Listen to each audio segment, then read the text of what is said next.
يا ربي صل على محمد يا ربي صل عليه. الشيطان الرجيم. بسم الله الرحمن الرحيم. السلام عليكم ورحمة الله وبركاته.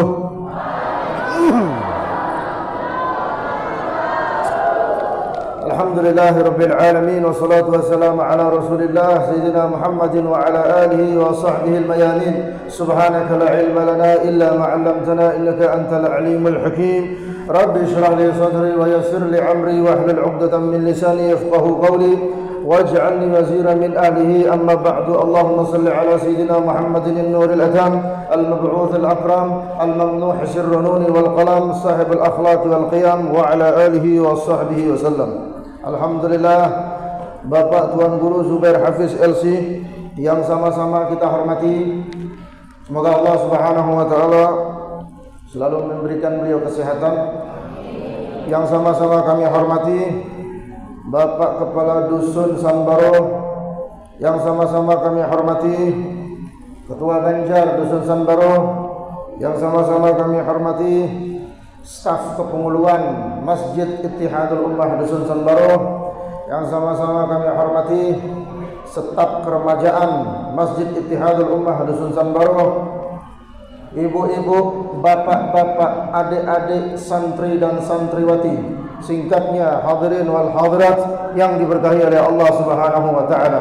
Alhamdulillah, qabla kulli syai' kita bersyukur kepada Allah Subhanahu wa taala yang memberikan kita nikmat, yang memberikan kita keafiatan, yang memberikan kita taufik, yang memberikan kita izin, yang memberikan kita keafiatan, yang memberikan kita kekuatan untuk selalu istiqamah beramal baik. Alhamdulillah, ini merupakan rahmat dari Allah Subhanahu wa taala. Ada berapa orang dari kita yang tidak pernah bertemu, kemudian ketika menghadiri acara Isra wal Mi'raj, Allah Subhanahu wa taala pertemukan kita. Pertemuan yang mulia di tempat yang mulia, pada peristiwa yang mulia, yaitu Isra Mi'rajnya Nabi yang mulia Rasulullah sallallahu alaihi wasallam. Alhamdulillah, silaturahim ini harus kita jaga. Man kana yu'minu billah wal yawmil akhir falyasil rahimahu. Barang siapa yang beriman kepada Allah dan barang siapa yang beriman kepada hari akhir, maka dia harus menyambung tali silaturahim. Silaturahim yang paling baik adalah silaturahim yang dimulai daripada di dalam masjid. Alhamdulillah, ketika pahala dan kebaikan itu kita ambil dari Allah Subhanahu wa taala, maka jangan ketika kita mengambil pahala kita buang kembali pahala itu. Bagaimana maksudnya mengambil pahala? Dengan sama-sama antusias menghadiri Isra Mi'raj. Bagaimana maksudnya membuang pahala? Dengan berbicara masalah duniawi di dalam masjid. Pahala orang akan digugurkan oleh Allah ketika berbicara di masjid seperti pahala atau seperti kayu bakar akan dibakar oleh api. Bagaimana cepatnya si jago merah memakan kayu, begitu pula cepatnya dosa, begitu pula cepatnya pahala kita akan digugurkan oleh Allah Subhanahu wa taala. Maka ketika kita mendapatkan pahala dengan cara yang susah, jangan menghabiskannya dengan cara yang mudah. Bapak-bapak, ibu-ibu yang diberkahi oleh Allah Subhanahu wa taala, peringatan seperti Isra wal Mi'raj merupakan salah satu peringatan yang harus kita tekuni, yang harus kita teladani, yang harus kita ambil manfaat serta keberkahannya daripada Nabi Muhammad SAW. Satu-satunya manusia idola, satu-satunya manusia terbaik, satu-satunya manusia yang paling mulia, satu-satunya manusia yang menginspirasi, yaitu Nabi besar Nabi Muhammad SAW. Isra Mi'raj bukan hanya perjalanan secara zahir. Isra Mi'raj bukan hanya sekedar ingin memviralkan Nabi besar Nabi Muhammad SAW, tapi Isra Mi'raj darsun, tapi Isra Mi'raj adalah pelajaran, Isra Mi'raj adalah renungan, Isra Mi'raj adalah bagaimana kita berpikir, kita mengemban tanggung jawab yang sangat besar yang diberikan oleh Allah Subhanahu wa taala. Tadi sudah dibacakan kalam ilahi, ya, dibacakan surat Al-Isra. Subhanalladzi asra bi'abdihi lailan minal masjidil haram ilal masjidil aqsa. Allah mengatakan subhana ini adalah lafaz untuk menunjukkan sesuatu yang mulia. Ketika bapak-bapak, ibu-ibu melihat keajaiban di depan mata, kita mengatakan subhanallah. Kemudian kita melihat keanehan, maka kita mengatakan. Kemudian ketika kita melihat keajaiban-keajaiban yang lain yang tidak pernah kita lihat semasa hidup kita lihat di depan mata kita, maka kita mengatakan. Jadi ini adalah kata yang digambarkan untuk menunjukkan betapa agung dan betapa anehnya perkara yang akan diceritakan oleh Allah Subhanahu wa taala. Subhanalladzi asra. Maha suci Allah yang memperjalankan. Kita harus paham makna memperjalankan. Rasulullah tidak berjalan sendiri. Rasulullah bukan dia yang mempunyai kemauan. Bukan kemauan Nabi Muhammad untuk Isra Mi'raj. Bukan inisiatif Nabi Muhammad SAW untuk Isra Mi'raj. Bukan ide dari Nabi Muhammad untuk pergi ke Masjidil Aqsa kemudian naik ke langit yang ketujuh menuju Sidratul Muntaha. Bukan. Lah. Akan tetapi perkara ini, tujuan ini merupakan kehendak dan kemauan daripada Allah Subhanahu wa taala. Makanya di dalam ayat ahli tafsir mengatakan subhanalladzi asra. Maha suci Allah yang memperjalankan. Berarti Allah yang punya kehendak. Siapa dalangnya di balik Isra Mi'raj? Allah Subhanahu wa taala. Siapa yang memperjalankan, yang memberikan kemampuan kepada Nabi Muhammad SAW? Allah Subhanahu wa taala. Bayangin sekarang, Isra Mi'raj hanya terjadi malam. Subhanalladzi asra bi 'abdihi. Maha suci Allah yang telah memperjalankan hambanya. Man huwa abduh? Siapa itu hambanya? Rasulullah sallallahu alaihi wasallam. Baik. Rasulullah sallallahu alaihi wasallam orang yang paling mulia. Itu dianggap hamba oleh Allah Subhanahu wa taala. Lailan. Subhanalladzi asra bi 'abdihi lailan. Maha suci Allah yang memperjalankan nabinya, yang memperjalankan hambanya. Lailan. Apa arti lailan? Malam? La. Lailan kalau bahasa kita satu hari full 24 jam. Dibagi dua, 12 waktu siang, 12 jam waktu malam. Berarti Rasulullah Isra Mi'raj 12 jam malamnya. Tidak. Rasulullah sallallahu alaihi wasallam Isra Mi'raj sebagian dari malam. Juz'un minal lail. Sebagian dari malam. Bukan 12 jam. Bukan satu malam, tapi sebagian daripada malam. Bagaimana singkatnya? Kita kalau berjalan dari Masjidil Haram menuju Palestina, dari Mekah menuju Palestina, itu kita butuhkan berapa kalau pakai pesawat? Berjam-jam, sampai 5 jam untuk pakai pesawat. Belum baliknya. PP-nya mungkin 10 jam. Di zaman Nabi Muhammad SAW pakai apa? Pakai unta. Mau kita pakai unta, mau kita hitung berapa hari? Bulanan. Itu ke sana aja, belum baliknya. Berapa bulan yang dibutuhkan?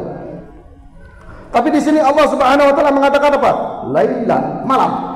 Sebagian daripada malam. Kalau Rasulullah SAW turun menghadap kaum kafir Quraisy mengatakan, aku sudah bertemu dengan Allah di waktu dengan atau menempuh jarak waktu hanya sebagian malam. Apa kata kaum kafir Quraisy? Gila kamu Muhammad. Mana ada orang yang bertemu dengan Tuhan? Kemudian mana ada orang yang ke Palestina cuma butuh beberapa waktu saja? Kamu gila wahai Muhammad. Kekeliruan kita adalah, tahu tempat kita keliru? Tempat kita keliru adalah kita menyamakan Allah dengan Tuhan. Kita menyamakan makhluk dengan Tuhan. Nah, tidak mungkin perjalanan Rasulullah SAW digapai dengan waktu yang singkat. Sama dengan tidak mungkin Allah mempunyai kekuasaan. Nah, itu sama dengannya. Jadi tidak boleh kita meragukan Tuhan. Ya, jadi Allah yang mempunyai waktu dan Allah yang menciptakan waktu dan Allah yang mengatur waktu itu. Subhanalladzi asra bi 'abdihi lailan, sebagian malam. Ya, sebagian malam. Sekarang yang kasih contoh akal, contoh akli. Semut ketika berbicara bukan orang yang berbahasa semut. Semut ini ya, bukan orang yang bisa berbahasa semut ya, bukan makoli inna rahmatan fima Allah, bukan itu. Tapi maksud dari bahasa semut di sini adalah semut berbicara dengan bahasa semutnya, dengan bangsa semut. Semut mengatakan, wahai jamaah, tadi saya habis dari Indonesia dalam hanya waktu 1 hari aja. Percaya itu orang-orang semut itu? Makhluk semut itu percaya dengan imannya yang mengatakan saya baru balik dari Indonesia dalam waktu 1 hari? Bagaimana lambatnya semut berjalan? Mana bisa sampai Indonesia dalam waktu 1 hari bolak-balik? Tapi apa yang terjadi? Ternyata semut itu masuk ke dalam kantong manusia dan manusia itu pakai pesawat. Dia ikut ke kantong itu sampai ke Indonesia. Tuh, bayangin. Kurang dari 1 hari itu, 5 jam udah sampai Indonesia. Bolak-balik 10 jam. Itu pemahaman akal itu. Jadi ketika Rasulullah SAW mengatakan bahwasannya Rasulullah itu berisra dalam waktu hanya sekedar sebagian malam, nggak boleh kita nggak percaya. Ini apalagi ini kehendaknya Maula Allah Subhanahu wa taala. Jadi manusia itu butuh pemahaman akal gitu. Jadi sebagian manusia itu lebih mengedepankan akal daripada syariat. Jadi akal itu ada batasnya. Akal itu makhluk. Akal itu makhluk. Allah itu khalik. Jangan sekali-kali menilai khalik dengan makhluk. Ya, akal itu sekali lagi adalah ciptaan dan Tuhan itu adalah pencipta. Jadi bagi kita jangan coba-coba menilai pencipta dengan ciptaan. Sama dengan jangan coba-coba memikirkan Allah dengan akal. Tidak bakalan mungkin. Tidak bakalan ketemu itu. Karena akal itu ada batasnya. Nah, jadi kita ada wali nembus tembok, ada wali bisa berjalan. Kita dengar guru kita ada yang di sini, kemudian ada di tempat lain di waktu yang sama. Mungkin nggak? Secara akal nggak mungkin. Berarti akal nggak boleh dipakai. Ya, kita mendengar kisah Rasulullah Isra Mi'raj dalam waktu semalam, bahkan sebagian dari malam. Mau kita tidak percaya? Akal berarti panutan kita. Kita ini makhluk akal apa makhluknya Allah Subhanahu wa taala? Nah, jadi itu kenapa kita bahas ini? Karena di ayat ini apabila kita terjemahkan secara zahir nggak akan masuk akal itu. Jadi Maha Suci Allah yang memperjalankan Nabi Muhammad SAW sebagian malam. Dari mana? Minal Masjidil Haram ilal Masjidil Aqsa alladzi barakna haulahu. Kenapa sih Allah itu nggak langsung manggil Nabi Muhammad? Kenapa sih perlu ke Palestina itu? Kenapa sih harus ke Masjidil Aqsa? Kalau Allah mau langsung aja panggil ke langit ketujuh. Kenapa harus ke Palestina? Ngabisin waktu. Tahu tujuannya? Untuk sebagai bukti bahwasanya ada perjalanan. Jika tidak ada ke Palestina, maka orang-orang tidak akan percaya bahwasanya Muhammad telah melakukan perjalanan. Diuji sama kaum kafir Quraisy. Mana mungkin dalam waktu semalam engkau sampai Palestina Masjid Aqsa? Coba engkau ceritakan sekarang. Berapa jumlah pintu Masjidil Aqsa? Tiang-tiangnya itu berapa jumlahnya? Kalau memang engkau benar ke sana, kalau memang engkau benar di sana, coba ceritakan pintu masuknya seperti apa, tiang-tiangnya seperti apa. Coba ceritakan. Apa mau dikatakan sama Nabi Muhammad? Datang Jibril memperlihatkan. Kalau bahasa kita sekarang, buka LCD di depan Nabi Muhammad, diperlihatkan. Oh, Masjidil Aqsa itu pintunya kayak gini, tiangnya kayak gini, karpetnya kayak, semua sedetail-detailnya disebutkan. Itu Allah yang membantu. Kalau nggak ada Allah, habis Nabi Muhammad waktu itu, kena sekak itu. Tapi Allah Subhanahu wa taala bercerita lain. Allah Subhanahu wa taala mempunyai kemampuan lain. Allah Subhanahu wa taala mempunyai keinginan lain. Itulah kenapa kita harus mempercayai peristiwa Isra wal Mi'raj. Kemudian bayangin, Rasulullah SAW naik ke langit pertama, naik ke langit kedua, ketiga, keempat, kelima, sampai ke langit ketujuh, sampai di tempat yang dinamakan dengan Sidratul Muntaha. Di tempat itu Allah Subhanahu wa taala sudah menunggu. Nah, lagi-lagi kita membahas akal. Allah menunggu di langit ketujuh. Berarti Allah ada di mana? Ada di langit ketujuh kan? Allah menunggu Rasulullah di langit ketujuh. Yang fokus saja nggak paham, apalagi yang nggak fokus sekarang ini. Ya? Tar dulu. Yang fokus saja nggak paham di dalam belajar, apalagi yang nggak fokus, ya. Kemudian Allah Subhanahu wa taala menunggu Nabi Muhammad di langit ketujuh. Artinya Allah ada tempat untuk menunggu. Berarti Allah punya tempat. Katanya Allah tidak punya tempat. Ketika Allah sedang berada di Masjid Ittihadul Ummah, berarti Allah sedang tidak ada di masjid lain. Ketika Allah berada di dusun Dasan Baro, berarti Allah tidak berada di dusun Dasan lain. Itu pemahaman akal. Ketika Allah berada di Indonesia, berarti Allah sedang tidak ada di Yaman. Begitu kan? Itu kalau makhluk. Allah ada di mana? Allah ada di sini apa enggak? Yakin enggak? Yakin. Berarti sedang tidak ada di tempat lain. Itu pemahaman akal itu. Allah menunggu di dalam. Oh, di dalam berarti ada tempat. Nah, ini harus kita buang pemahaman-pemahaman seperti itu. Allah menunggu Rasulullah di langit, berarti Allah bertempat di langit.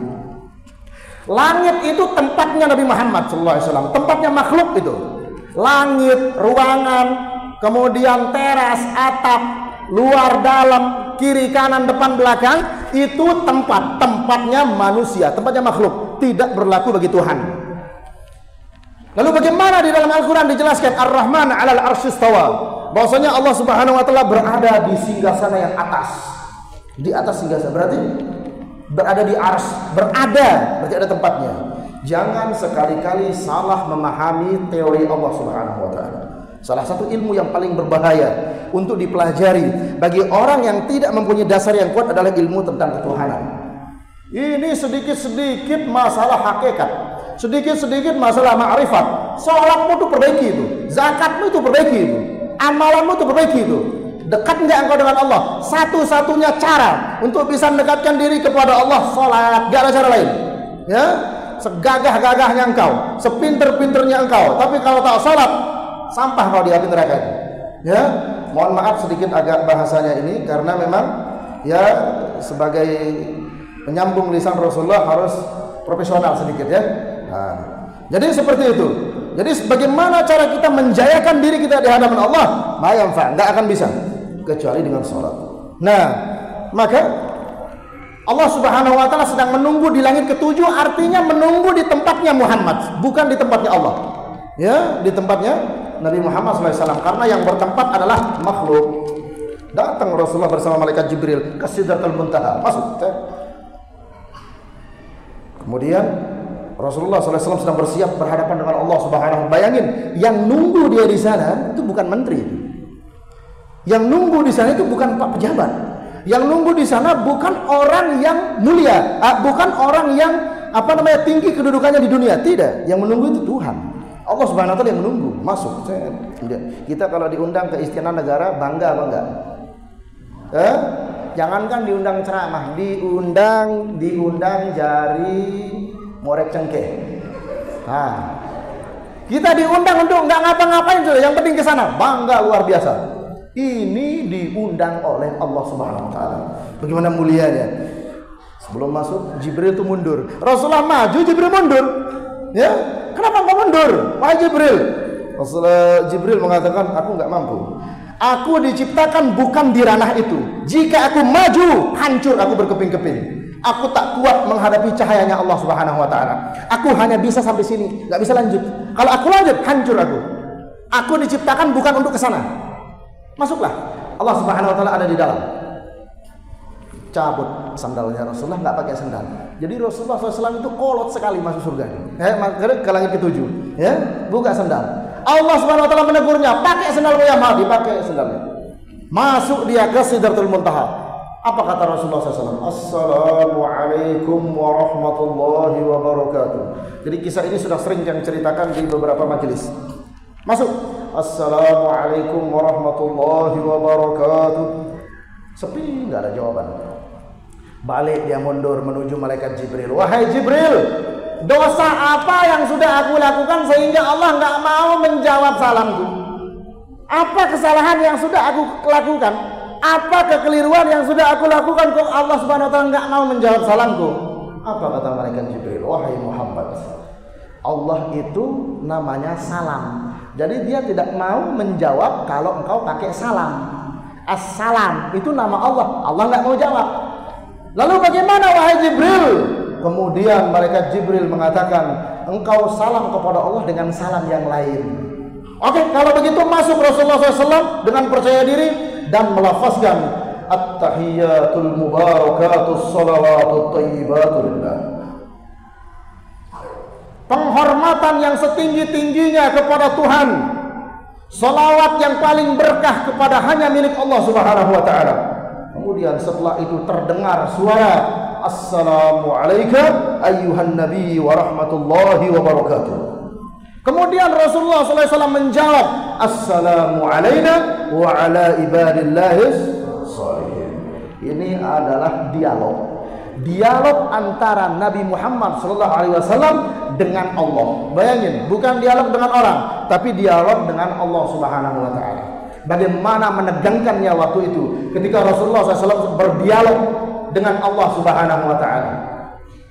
Ya, oke. Kemudian Rasulullah SAW meminta sesuatu kepada Allah Subhanahu wa taala. Apa kata Rasulullah SAW? Ya Allah, umatku itu adalah umat yang paling pendek umurnya. Ya, tuh 60-70 mentok-mentok nggak ada yang sampai 100, hanya 1-2 orang. Sangat pendek itu. Kemudian Rasulullah mengatakan, wahai Allah, berikanlah satu keistimewaan bagi umat kami yang pendek umurnya. Ketika umat kami cepat mati, ketika umat kami itu pendek umurnya, berikan umat kami itu satu keistimewaan.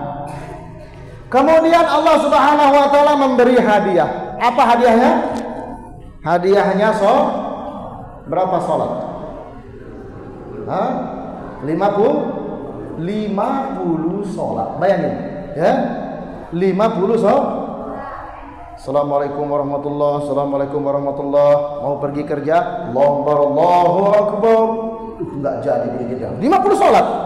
Salat lagi masuk ke masjid. Udah selesai salat mau pakai sepatu, hayya 'alas shalah. Kapan nyari uangnya? Kapan ke kebunnya itu? Ya, kapan kita tidur, kapan kita makan? Ya. Yang ahli maksiat kapan minum-minumnya? Kapan itu? Tidak ada waktu hanya untuk salat. Karena salat itu 50. Turun Rasulullah SAW dihadang oleh Nabi Musa. Bagaimana ya Muhammad? Berapa dapatmu oleh-oleh? 50 salat. Apa kata Nabi Musa?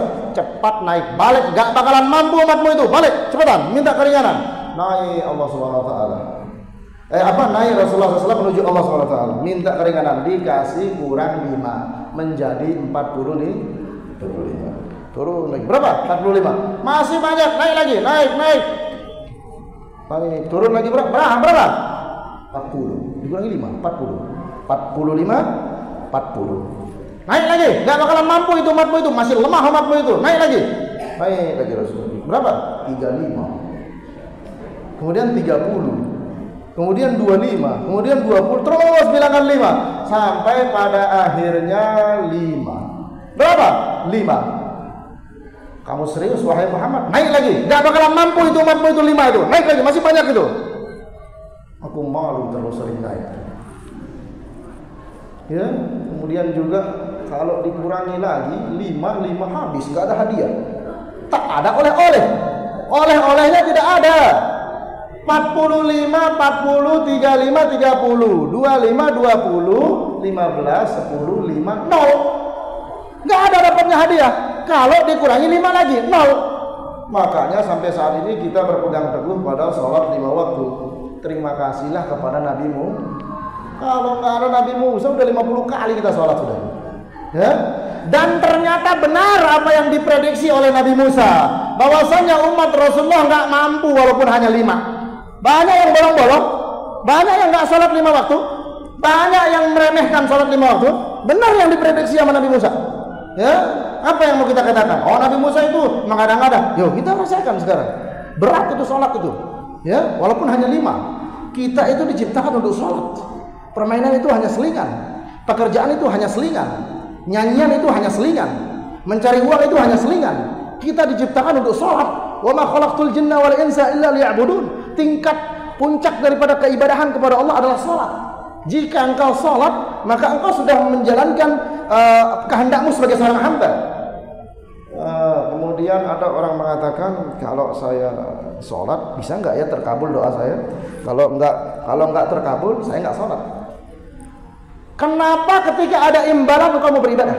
Ya, terwujud tidak terwujud, tetaplah bersujud kepada Allah Subhanahu wa taala. Jadi ini merupakan ibadah, bukan hanya sekedar perintah. Ya, bukan hanya sekedar perintah. Kalau perintah kerjakan, dikerjain. Terus sholat itu update.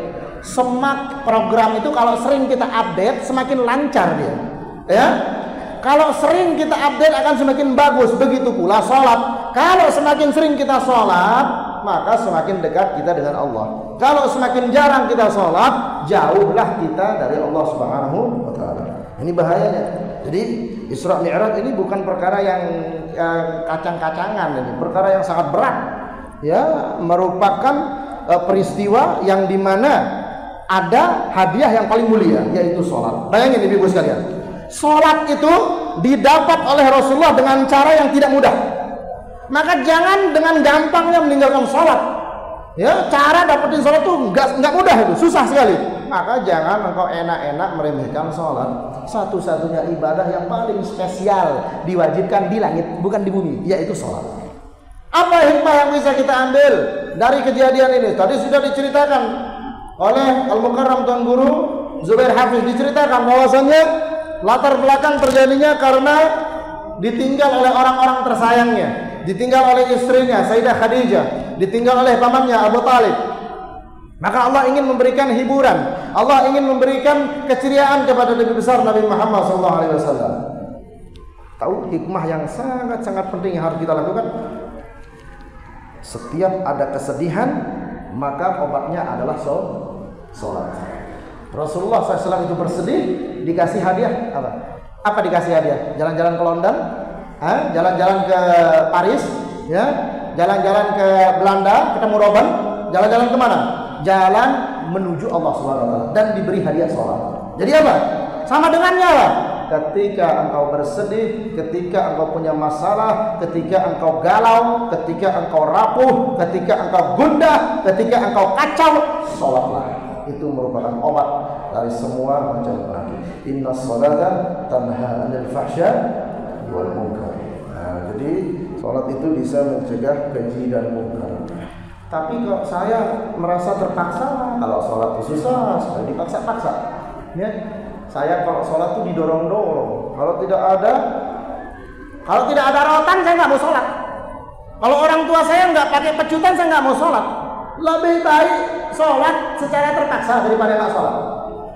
Lebih baik engkau masuk surga dengan cara dipaksa daripada engkau masuk neraka dengan cara sukarela. Ya, nah, jadi ini adalah prioritas yang harus kita pegang. Pegang erat itu sholat. Yang dipegang erat itu jangan hanya balon. Ya, balonku ada 5 rupa-rupa warna. Kemudian di akhir, ku pegang erat. Jangan hanya balon dipegang erat-erat. Sholat itu lebih erat dipegang, supaya tidak kita meninggalkan. Dari ala kulli hal, ya. Jadi peristiwa Isra Mi'raj satu sebenarnya tujuannya, bagaimana kita ingat tentang ibadah kewajiban sholat. Itu aja intinya, ya. Nah, kemudian yang terakhir kita ingin menghimbau, ya, sekali lagi dari kejadian Isra wal Mi'raj, bahwasannya kita harus percaya kepada semua yang dikehendaki oleh Allah Subhanahu wa taala.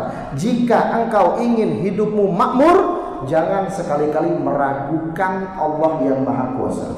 Itu intinya. Jika engkau meragukan Allah, hidupmu itu kacau. Ya, nah, jangan sekali-kali meragukan Allah Subhanahu wa taala.